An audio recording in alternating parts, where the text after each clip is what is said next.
کچا ہے، آپ کہہ دیجئے وہ کان تمہارے بھلے کے لیے ہیں، وہ اللہ پر ایمان رکھتا ہے اور مسلمانوں کی بات کا یقین رکھتا ہے، اگر تم میں سے جو اہل ایمان ہے یہ ان کے لیے رحمت ہے، رسول اللہ کو جو لوگ ایذا دیتے ہیں ان کے لیے دکھ کی مار ہے، محض تمہیں خوش کرنے کے لیے تمہارے سامنے اللہ کی قسمیں کھا جاتے ہیں، حالانکہ اگر یہ ایماندار ہوتے تو اور اس کا رسول رضامند اللہ اور اللہ اور اس کا رسول رضامند کرنے کے زیادہ مستحق ہیں۔ کیا یہ نہیں جانتے کہ جو بھی اللہ اور اس کے رسول کی مخالفت کرے گا اس کے لیے یقیناً دوزخ کی آگ ہے جس میں ہمیشہ رہنے والے ہیں، یہ زبردست رسوائی ہے۔ یہاں سے پھر منافقین کی ذکر کیا جا رہا ہے کہ وہ نبی صلی اللہ علیہ وسلم کے خلاف کہتے تھے یہ تو کان کا کچا ہے، یعنی کہ ہر ایک کی بات سن لیتا ہے، حالانکہ آپ صلی اللہ علیہ وسلم اپنے علم اور نرمی تربیت کی وجہ سے، اپنی عفو و درگزر کی صفت سے ان کی جو ہے وہ بات سن لیا کرتے تھے، جس پہ یہ لوگ کرٹیسائز کرتے تھے۔ آیت نمبر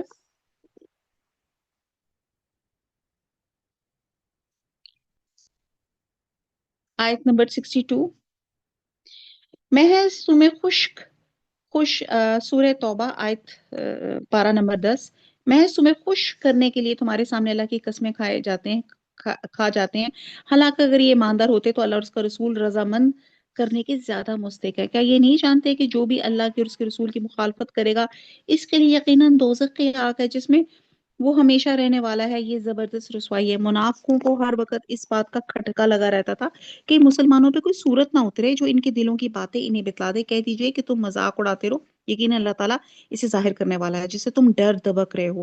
اگر آپ ان سے پوچھیں تو صاف کہہ دیں گے کہ ہم تو یوں ہی آپس میں ہنس بول رہے تھے، کہہ دیجئے اللہ، اس کی آیتیں اور اس کا رسول ہی تمہاری ہنسی مذاق کے لیے رہ گئے۔ کہ منافقین جب آیات الہی کی مذاق اڑاتے تھے، حضور صلی اللہ علیہ وسلم کی شان میں گستاخانہ کلمات کہلاتے تھے، تو کہا جا رہا ہے کہ مذاق اڑانے کے لیے کہ اللہ اور اس کی آیات اور اس کے رسول ہی رہ گئے۔ نعوذ باللہ۔ آیت نمبر 66، تم بہانے نہ بناؤ، یقیناً تم اپنے ایمان کے بعد بے ایمان ہو گئے، اگر ہم تم میں سے کچھ لوگوں سے درگزر بھی کریں تو کچھ لوگوں کو ان کے جرم کی سنگین سزا بھی دیں گے۔ تمام منافق مرد و عورت آپس میں ایک ہی ہیں، یہ بری باتوں کا حکم دیتے ہیں اور بھلی باتوں سے روکتے ہیں۔ اب یہاں پہ منافقین کی صفات بیان کی جا رہی ہیں، وہ کیا؟ سب سے پہلے تو یہ کہ جیسے ہم مسلمان کی ڈیفینیشن ہے امر بالمعروف و نہی عن المنکر، اور یہ ہم نے پڑھا تھا کہ اس کے لیے آہستہ آہستہ پہلے منکر کو ہٹانا ہوتا ہے، نرمی سے پیار سے لوگوں کو نیکی کی طرف بلانا ہوتا ہے، بہت شائستگی سے ان کو برائی سے ان کی جو ایپٹیچیوڈ ان کا برائی کی طرف ہوتا ہے اس کو ختم کرنا ہوتا ہے۔ اور منافق مرد اور عورت کیا کرتے ہیں؟ بری باتوں کو اپوزٹ، بری باتوں کا حکم دیتے ہیں، بھلی باتوں سے روکتے ہیں، اپنی مٹھی بند رکھتے ہیں، یعنی کہ بخل، منافق مومن کے برعکس اللہ کی راہ میں خرچ کرنے سے گریز کرتا ہے، یہ اللہ کو بھول گئے ہیں، اللہ نے انہیں بھلا دیا۔ بے شک منافق ہی فاسد و بد کردار ہے، اللہ تعالیٰ ان منافق مردوں، عورتوں اور کافروں سے جہنم کی آگ کا وعدہ کر چکا ہے جہاں یہ ہمیشہ رہنے والے ہیں، وہی انہیں کافی ہے، ان پہ اللہ کی پھٹکار ہے، انہی کے لیے دائمی عذاب ہے۔ مثل ان لوگوں کے جو تم سے پہلے تھے، تم سے وہ زیادہ قوت والے تھے اور زیادہ مال اور اولاد والے تھے، بس وہ اپنا دینی حصہ برت گئے، پھر تم نے بھی اپنا حصہ برت لیا، جیسے تم سے پہلے کے لوگ اپنے حصے سے فائدہ مند ہوئے تھے، اور تم نے بھی اس طرح مذاقانہ بحث کی تھی جیسے کہ انہوں نے کی تھی۔ ان کے اعمال دنیا اور آخرت میں غارت ہو گئے، یہی لوگ نقصان پانے والے ہیں۔ کیا انہیں اپنے سے پہلے لوگوں کی خبریں نہیں پہنچی تھی؟ قوم نوح اور عاد اور سمود اور قوم ابراہیم، اہل مدین اور اہل مؤتفقات یعنی کہ الٹی ہوئی بستیوں کے رہنے والے بھی ان کے پاس ان کے پیغمبر دلیلیں لے کے پہنچے۔ اللہ ایسا نہ تھا کہ ان پہ ظلم کر کے، بلکہ انہوں نے خود ہی اپنے اوپر ظلم کیا۔ یہاں پہ 6 قوموں کا حوالہ دیا گیا جن کا مسکن ملک شام تھا، جیسے قوم نوح جو طوفان میں غرق ہوگی، قوم عاد جو قوت اور طاقت میں ممتاز ہونے کے باوجود باد تن سے ہلاک ہو گئی، تیسری قوم سمود جسے آسمانی چیخ نے ہلاک کر دیا، چوتھی قوم ابراہیم جس کے بادشاہ نمرود بن قنان بن کوش کو مچھر سے مروا دیا گیا، پھر پانچویں اصحاب مدین حضرت شعیب کی قوم جنہیں چیخ، زلزلہ اور بادلوں کے سائے کے عذاب سے ہلاک کر دیا گیا، اور اہل متفقات اس سے مراد قوم لوط جن کی بستی کا نام سدوم تھا، اور اس قدر اللہ تعالیٰ ان کے جو انہوں نے ہومو سیکشوالٹی کا جو کرائم کیا تھا، اللہ تعالیٰ نے ان کو ایسا سخت عذاب دیا، 3 قسم کے ان کے اوپر سخت عذاب آئے، ان کو الٹ پلٹ کیا، ان کو آسمان سے پتھر برسائے، ان کی بستی کو اوپر اٹھا کے نیچے پھینک دیا، جس سے پوری بستی اوپر نیچے ہو گئی، اس اعتبار سے انہیں اصحاب متفقات بھی کہا جاتا ہے۔ تو اللہ تعالیٰ یہ کیوں بتا رہے ہیں؟ تاکہ جو کرائمز ان میں تھے وہ کرائمز ہم بھی نہ ہو، ہمارے میں بھی نہ ہو، تاکہ اللہ کے عذاب سے ہم دو چار نہ ہو جائیں۔ لیکن ہم سوری ٹو سے یہ تمام جو ایک خاص ان کا ایک کرائم تھا، وہ سارے کرائم اس وقت امت محمدیہ میں موجود ہیں۔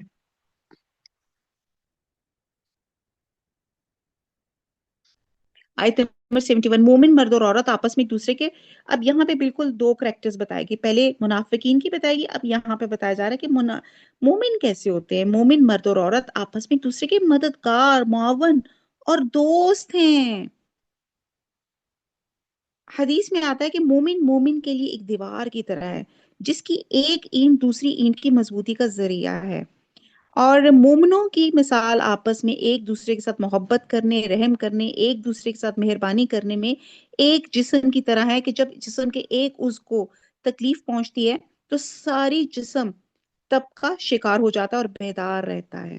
تو یہاں پہ ان کی پہلی خصوصیت کہ وہ آپس میں معاون ہوتے ہیں، دوسری وہ بھلائیوں کا حکم دیتے ہیں، برائیوں سے روکتے ہیں، یہ دوسری ان کی صفت ہے۔ امر بالمعروف و نہی عن المنکر، پھر تیسری نمازوں کو پابندی سے بجا لاتے ہیں، چوتھی زکوٰۃ ادا کرتے ہیں، نمبر 5 اللہ اور اس کے رسول کی بات مانتے ہیں۔ یہی لوگ ہیں جن پہ اللہ تعالیٰ بہت جلد رحم فرمائے گا، بے شک اللہ غلبے اور حکمت والا ہے۔ اللہ تعالیٰ یہی خصوصیات ہم سب کے اندر اللہ تعالیٰ مومنین کی خصوصیات پیدا کر دے۔ آیت نمبر 72، ان ایماندار مردوں اور عورتوں سے اللہ تعالیٰ نے ان جنتوں کا وعدہ فرمایا جن کے نیچے نہریں لہریں لے رہی ہیں، جہاں وہ ہمیشہ ہمیش رہنے والے ہیں، اور ان صاف ستھرے پاکیزہ محلات کا جو ان ہمیشگی والی جنتوں میں ہے۔ اللہ اللہ کی رضامندی سب سے بڑی چیز ہے، یہی زبردست کامیابی ہے۔ اے نبی، کافروں و منافقوں سے جہاد جاری رکھو، ان پہ سخت ہو جاؤ، ان کی اصلی جگہ دوزخ ہے جو نہایت بدترین جگہ ہے۔ یہ اللہ کی قسمیں کھا کے کہتے ہیں کہ انہوں نے نہیں کہا، حالانکہ یقیناً کفر کا کلمہ ان کی زبان سے نکل چکا، یہ اپنے اسلام کے بعد کافر ہو گئے ہیں، اور انہوں نے اس کام کا قصد بھی کیا جو پورا نہ کر سکے۔ یہ صرف اس بات کا انتقام لے رہے ہیں کہ انہیں اللہ تعالیٰ نے اپنے فضل سے اور اس کے رسول صلی اللہ علیہ وسلم نے دولت مند کر دیا۔ اب یہ بھی توبہ کر لیں تو یہ ان کے حق میں بہتر ہے، اگر منہ موڑ لیں تو اللہ تعالیٰ انہیں دنیا آخرت میں دردناک عذاب دے گا، اور زمین بھر میں ان کا کوئی حمایتی اور مددگار کھڑا نہ ہوگا۔ کہتے ہیں کہ نبی صلی اللہ علیہ وسلم کی گستاخی کرنے والا مسلمان نہیں رہ سکتا۔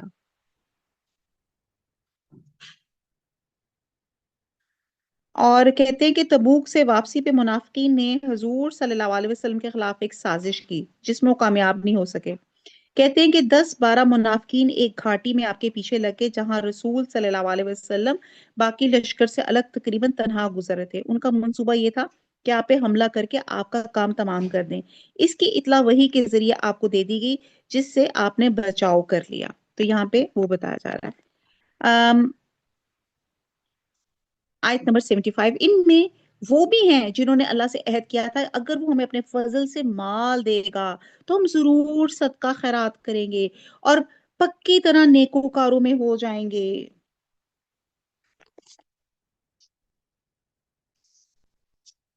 اب یہاں پہ ایک واقعہ آتا ہے، کہتے ہیں کہ ایک شخص تھا سلبہ بن حاتب، اس نے حضور صلی اللہ علیہ وسلم سے ریکویسٹ کی کہ دعا کریں کہ میرے رزق میں، میری بکریوں میں اضافہ ہو۔ تو آپ صلی اللہ علیہ وسلم نے اس کے کہنے پہ دعا کی، اللہ تعالیٰ نے اس کی بکریوں میں اتنی برکت دی، اتنی برکت دی کہ وہ ان کو سنبھالتے سنبھالتے وہ کہتے ہیں کہ اس میں اپنی نماز بھول گیا، یعنی کہ اور پھر جب بکریاں اتنی زیادہ ہو گئیں کہ جس میں زکوٰۃ فرض ہو گئی تو پھر وہ زکوٰۃ بھی دینے نہیں لگا۔ تو یہاں پہ آپ یہ دیکھیں کہ اللہ نے اس کو اپنے فضل سے مال دیا، اور جنہوں نے عہد کیا کہ ہم ضرور صدقہ خیرات کریں گے اور پکی طرح نیکوکاروں میں سے ہو جائیں گے، لیکن جب اللہ تعالیٰ نے اپنے فضل سے انہیں دیا تو اس میں بخیلی کرنے لگے اور ٹال مٹول کر کے منہ موڑ لیا۔ اور کہتے ہیں بہرحال کچھ اسکالرس کہتے ہیں کہ یہ جو صحابی حضرت سلبہ بن حاتب کے بارے میں ہے، لیکن سندن یہ صحیح بھی نہیں ہے، اور اس میں بھی منافقین کے ایک اور کردار کا بیان کیا گیا ہے. بہرحال دو رائے ہیں، دو سیٹ آف اسکالرز ہیں. اور آگے چلتے ہیں. آیت نمبر 77. پس اس کی سزا میں اللہ نے ان کے دلوں میں نفاق ڈال دیا، اللہ سے ملنے کے دنوں تک، کیونکہ انہوں نے اللہ سے کیے ہوئے وعدے کا خلاف کیا، کیونکہ جھوٹ بولتے رہے. کیا وہ نہیں جانتے اللہ تعالیٰ کو ان کے دل کا بھید، ان کی سرگوشی سب معلوم ہے؟ اللہ تعالیٰ غیب کی تمام باتوں سے خبردار ہے. جو لوگ ان مسلمانوں پہ تانا زنی کرتے ہیں، جو دل کھول کر خیرات کرتے ہیں، اور ان لوگوں پہ جنہیں سوائے اپنی محنت مزدوری کے اور کچھ میسر نہیں، بس یہ ان کا مذاق اڑاتے ہیں. اللہ بھی ان سے تمسخر کرتا ہے. انہی کے لیے دردناک عذاب ہے. ان کے لیے تو استغفار کر یا نہ کر، اگر تو 70 مرتبہ بھی ان کے لیے استغفار کرے تو بھی اللہ انہیں ہرگز نہ بخشے گا. یہ اس لیے کہ انہوں نے اللہ سے اور اس کے رسول سے کفر کیا. ایسے فاسق لوگوں کو رب کریم ہدایت نہیں دیتا. اور یہاں پہ بات یہ کی جا رہی ہے، اس آیت میں منافقین کی ایک اور حرکت کا ذکر کیا جا رہا ہے کہ جب حضور صلی اللہ علیہ وسلم جنگ وغیرہ میں مسلمانوں سے چندے کی اپیل کرتے تھے، ڈونیشنز مانگتے تھے، تو مسلمان آپ کی اپیل پہ لبیک کہتے تھے اور حزب استطاعت اس میں حصہ لیتے تھے. کسی کے پاس زیادہ مال ہوتا تھا وہ زیادہ صدقہ دیتا تھا، جس کے پاس تھوڑا تھا وہ تھوڑا دیتا تھا. تو یہ منافقین دونوں قسم کے مسلمانوں پہ تانا زنی کرتے تھے. زیادہ دینے والے کی بابت کہتے تھے کہ اس کا مقصد ریاکاری ہے، نمود و نمائش ہے، اور تھوڑے دینے والے کو کہتے تھے تیرے اس مال سے کیا بنے گا، یا اللہ تعالیٰ اس تیرے صدقے سے بے نیاز ہے. یعنی کہ اس طرح مورال ڈاؤن کرتے تھے.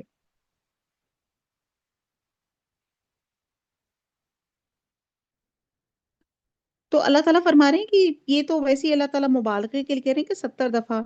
تو اللہ تعالیٰ انہیں ہرگز معاف نہیں کرے گا. یہ مطلب نہیں کہ 70 مرتبہ سے زائد استغفار سے ان کو معافی مل جائے گی.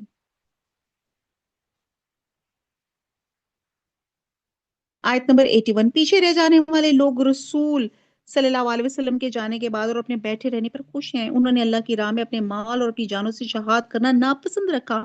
انہوں نے کہہ دیا کہ اس گرمی میں مت نکلو. کہہ دیجئے دوزخیات بہت ہی سخت گرم ہے. کاش کہ وہ سمجھتے ہوتے. یعنی کہ یہاں پہ ان منافقین کا ذکر کیا جا رہا ہے جو تبوک میں نہیں گئے تھے اور جھوٹے انہوں نے لیم ایکسکیوزز لی تھی. اور کہتے ہیں اگر ان کو یہ علم ہوتا کہ جہنم کی آگ کی گرمی کے مقابلے میں دنیا کی گرمی کوئی حیثیت نہیں رکھتی تو کبھی پیچھے نہ رہتے. حدیث میں آتا ہے کہ دنیا کی آگ جہنم کی آگ کا 70واں حصہ ہے.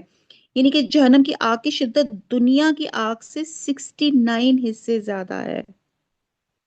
ایک کہتے ہیں کہ یہ جہنم کی آگ کو 1000 برس تک تپایا گیا تو وہ پھر سرخ ہوئی، پھر تپایا گیا تو وہ پھر کالی ہوئی، پھر تپایا گیا تو وہ پھر سفید ہوئی. یعنی کہ اس قدر، یعنی کہ انٹینسٹی ہے اس آگ کی. تو یہ کیونکہ غزوہ تبوک میں گرمی بہت تھی تو لوگ جو تھے اس غزوہ میں شرکت ہونا مینڈیٹری تھا، کمپلسری تھا، تو لوگوں نے ایکسکیوزز بنائی تھی. تو یہاں پہ بتایا جا رہا ہے کہ یہ گرمی کی وجہ سے نہیں نکل رہے، تو سوچے کہ جہنم میں کتنی گرمی ہے. آیت نمبر 82. بس انہیں چاہیے کہ بہت کم ہنسیں اور بہت زیادہ روئیں. بدلے میں اس کے جو یہ کرتے ہیں. بس اگر اللہ تعالیٰ آپ کو ان کی کسی جماعت کی طرف لوٹا کر واپس لے آئے تو پھر یہ آپ سے میدان جنگ میں نکلنے کی اجازت طلب کریں گے. تو آپ کہہ دیجئے تم میرے ساتھ ہرگز چل نہیں سکتے، نہ میرے ساتھ تم دشمنوں سے لڑائی کر سکتے ہو. تم نے پہلی مرتبہ ہی بیٹھ رہنے کو پسند کیا تھا، بس تم پیچھے رہ جانے والوں میں ہی بیٹھے رہو. ان میں سے کوئی مر جائے تو آپ اس کے جنازے کی ہرگز نماز نہ پڑھیں، نہ اس کی قبر پر کھڑے ہوں. یہ آیت اگرچہ رئیس المنافقین عبداللہ بن ابی کے بارے میں نازل ہوئی، لیکن اس کا حکم عام ہے کہ ہر شخص جس کی موت کفر اور نفاق پہ ہو وہ اس میں شامل ہے.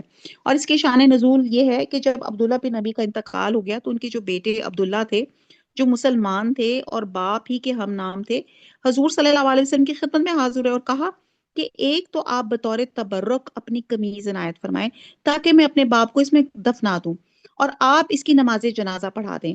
آپ نے قمیض میں عنایت فرمائی اور نماز جنازہ پڑھانے کے لیے تشریف بھی لے گئے. حضرت عمر نے آپ صلی اللہ علیہ وسلم سے کہا کہ اللہ تعالیٰ نے تو آپ کو ایسے لوگوں کی نماز جنازہ پڑھانے سے روکا ہے، آپ کیوں اس کے حق میں دعائیں مغفرت کرتے ہیں؟ تو آپ نے فرمایا اللہ تعالیٰ نے مجھے اختیار دیا ہے، یعنی کہ روکا نہیں۔ اللہ نے فرمایا کہ اگر تو 70 مرتبہ بھی ان کے لیے استغفار کرے گا تو اللہ تعالیٰ انہیں معاف نہیں فرمائے گا، تو میں 70 مرتبہ سے زیادہ ان کے لیے استغفار کر لوں گا۔ چنانچہ آپ نے نماز جنازہ پڑھا دی، جس پہ اللہ سبحانہ تعالیٰ یہ آیت نازل فرمائی کہ آئندہ کے لیے منافقین کے حق میں دعائیں مغفرت کی قطعی ممانعت فرما دی گئی۔ تو اب یہ بتایا جا رہا ہے کہ نماز جنازہ اور دعائے مغفرت، اس کا مطلب ہے کہ جن لوگوں کا خاتمہ کفر فسق پر ہو، ان کی نہ نماز جنازہ پڑھانی چاہیے، نہ ان کے لیے مغفرت کی دعا کرنی چاہیے۔ اور ایک حدیث میں تو یہاں بھی ہے کہ جب نبی صلی اللہ علیہ وسلم قبرستان پہنچے تو معلوم ہوا کہ عبداللہ بن ابی کو دفنایا جا چکا ہے، چنانچہ آپ نے اسے قبر سے نکلوایا اور اپنے گھٹنوں پہ رکھ کر اس پر اپنا لعاب دہن لگایا اور اپنی قمیص اسے پہنائی، جس سے معلوم ہوتا ہے کہ جو ایمان سے محروم ہوگا اسے دنیا کی بڑی سی بڑی شخصیت کی بھی دعائیں مغفرت اور اس کی شفاعت بھی کوئی فائدہ نہیں پہنچا سکتی۔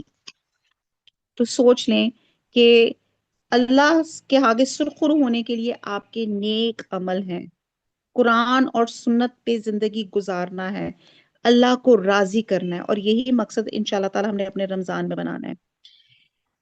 یہ اللہ اور اس کے رسول کے منکر ہیں، مرتے دم تک بدکار بے اطاعت رہیں گے، آپ کو ان کے مال اور اولاد کچھ بھی بھلے نہ لگے، اللہ کی چاہت یہی ہے کہ انہیں ان چیزوں سے دنیاوی سزا دے اور یہ اپنی جانیں نکلنے تک کافر ہی رہیں۔ جب کوئی صورت اتاری جاتی ہے کہ اللہ پر ایمان لاؤ اور اس کے رسول کے ساتھ مل کر جہاد کرو، تو ان میں سے دولت مندوں کا ایک طبقہ آپ کے پاس آ کر یہ کہہ کے رخصت لے لیتا ہے کہ ہمیں تو بیٹھے رہنے والوں میں ہی چھوڑ دیجئے، یہ تو خانہ نشین عورتوں کا ساتھ دینے پہ ریچھ گئے ہیں، ان کے دلوں پہ مہر لگا دی گئی ہے، وہ کچھ سمجھ عقل نہیں رکھتے، لیکن خود رسول اور اس کے ساتھ کہ ایمان والے اپنے مالوں اور جانوں سے جہاد کرتے ہیں، یہی لوگ بھلائی والے ہیں اور یہی لوگ کامیابی حاصل کرنے والے ہیں۔ انہی کے لیے اللہ تعالیٰ نے وہ جنتیں تیار کی ہیں جن کے نیچے نہریں جاری ہیں، جن میں وہ ہمیشہ رہنے والے ہیں، یہی بہت بڑی کامیابی۔ بادیاں نشینوں میں سے عذر کرنے والے لوگ حاضر ہوئے کہ انہیں رخصت دے دی جائے، اور وہ بیٹھ رہے جنہوں نے اللہ سے اور اس کے رسول سے جھوٹی باتیں بنائی، اب تو ان میں جتنے کفار ہیں انہیں دکھ دینے والی مار پہنچ کر رہے گی۔ آیت نمبر 91، ضعیفوں پر اور بیماروں پر اور ان پر جن کے پاس خرچ کرنے کو کچھ بھی نہیں کوئی حرج نہیں، بشرطے کہ وہ اللہ اور اس کے رسول کی خیر خواہی کرتے ہو، ایسے نیکاروں پہ الزام کی کوئی راہ نہیں، اللہ تعالیٰ بڑی مغفرت اور رحمت والا ہے۔ ہاں ان پر بھی کوئی حرج نہیں جو آپ کے پاس آتے ہیں، آپ انہیں سواری مہیا کر دیں تو آپ جواب دیتے ہیں کہ میں تو تمہاری سواری کے لیے کچھ بھی نہیں پاتا، تو وہ رنج و غم سے اپنی آنکھوں سے آنسو بہاتے ہوئے لوٹ جاتے ہیں اور انہیں خرچ کرنے کے لیے کچھ بھی میسر نہیں۔ یہاں پہ بتایا جا رہا ہے کہ ضعیف اور ناتوان یعنی کہ بوڑھے قسم کے لوگ، نابینا یا لنگڑے وغیرہ معذورین بھی اس ذیل میں آ جاتے ہیں کہ یعنی کہ آپ کے یہاں پہ جو لسٹ بتائی جا رہی ہے اس آیت میں ان لوگوں کا ذکر ہے جو واقعی معذور تھے، جس میں میں نے بتایا ضعیف بوڑھے لوگ، بیمار لوگ، تیسرا جن کے پاس جہاد کے اخراجات نہیں تھے اور بیت المال بھی ان کے اخراجات کا متحمل نہیں تھا، اور اللہ اور اس کے رسول کی خیر خواہی سے مراد ہے کہ جہاد کی ان کے دلوں کی تڑپ سے مجاہدین سے محبت رکھتے تھے، اللہ رسول کے دشمنوں سے عداوت، اور حتی المکان اللہ اور اس کے رسول کے احکامات کی اطاعت کرتے تھے۔ اور یہاں پہ حدیث کا ایک مفہوم ہے کہ نبی صلی اللہ علیہ وسلم نے ان معذورین کے بارے میں جہاد میں شریک لوگوں سے فرمایا کہ تمہارے پیچھے مدینہ میں کچھ لوگ ایسے ہیں کہ تم جس وادی کو بھی طے کرتے ہو اور جس راستے پر بھی چلتے ہو وہ تمہارے ساتھ وہ اجر میں برابر کے شریک ہے۔ صحابہ نے پوچھا یہ کیوں کر ہو سکتا ہے جبکہ وہ مدینہ میں بیٹھے ہوئے ہیں؟ تو آپ صلی اللہ علیہ وسلم نے فرمایا کہ عذر نے ان کو وہاں روک لیا ہے۔ آیت نمبر 93، بے شک ان لوگوں پر تو راہ الزام ہے، انہی پر ہے جو باوجود دولت مند ہونے کے آپ سے اجازت طلب کرتے ہیں، یہ خانہ نشین عورتوں کا ساتھ دینے پہ خوش ہیں، ان کے دلوں پہ مہر خداوندی لگ چکی ہے جس سے وہ محض بے علم ہو گئے ہیں۔ جیسے میں نے آپ کو پہلے بھی بتایا تھا مہر کن پر لگتی ہے، یاد رکھیے گا، اللہ تعالیٰ ہمیں ان لوگوں میں نہ شمار کرے۔ دل کب بے حس ہو جاتا ہے، دل کب مردہ ہو جاتا ہے، یہ اس وقت ہوتا ہے جب دین کسی قربانی کا تقاضا کرتا ہے، کیونکہ کوئی اہم حکم جب سامنے آتا ہے تو ہم اس کو اگنور کر دیتے ہیں، اور جب بار بار ایسا ہوتا ہے تو ایک وقت ایسا ہوتا ہے کہ اللہ انسانی دل کو سخت کر دیتا ہے، اور انسان کے نزدیک اہم چیز کی اہمیت کا احساس ہی ختم ہو جاتا ہے، اور یہی چیز بے حسی کہلاتی ہے، اور یہی چیز انسان کے لیے آفت اور مصیبت بن جاتی ہے۔ اللہ تعالیٰ ہمارے دلوں کی بے حسی سے اللہ تعالیٰ بچائے، اللہ اس مہر سے بچائے، اللہ تعالیٰ شرح صدر کرے، آمین ثم آمین۔ وما علینا الا البلاغ، سبحانک اللہم و بحمدک، نشہد لا الہ الا انت، نستغفرک و نتوب الیک۔ والسلام علیکم و رحمۃ اللہ وبرکاتہ۔